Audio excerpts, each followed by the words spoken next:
皆さんこんにちは。日本大使の松島です。4月22日から6月の13日まで、リブリャナのスロベニア民族博物館において、国際交流基金の海外巡回展、妖怪パレード、日本の異形の者たちを開催することになりました。スロベニアの皆さんの中には、妖怪という言葉を初めて聞く方もいるかもしれません。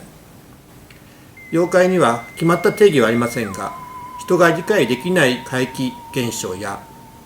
超自然的な現象、またそのような現象を引き起こす不思議な力をモチーフにした化け物と言えるかもしれません。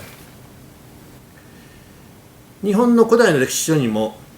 超自然的な現象についての記述がありますが、中世になると絵巻物などに妖怪たちの具体的な姿が描かれるようになり、17世紀以降、江戸時代にはカルタなどの遊び道具のモチーフになったり、浮世絵や歌舞伎のテーマにもなっています。最近では映画やゲゲゲの鬼太郎など、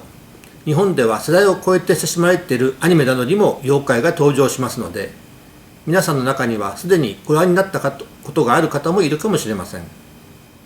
今回展示される代表的な作品を一つご紹介したいと思います。本展示のタイトルにもなっている百鬼夜行は、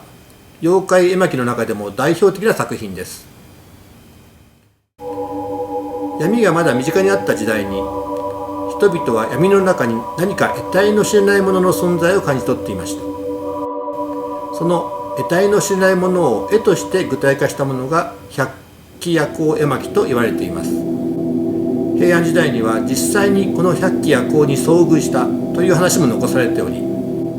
日本人はこの世と異世界のとの境界線を身近に感じながら生活していたと考えられています。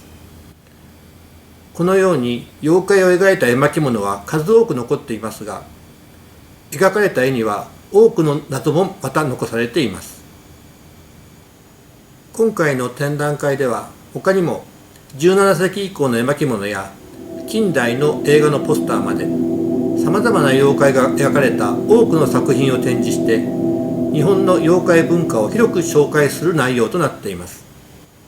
4月22日から53日間にわたり、リブリャナの民族学博物館で開催される妖怪パレード、日本の異形の者たちをぜひ多くの方に見ていただきたいと思っています。コロナウイルスの感染予防対策を忘れないようにしてご来場ください。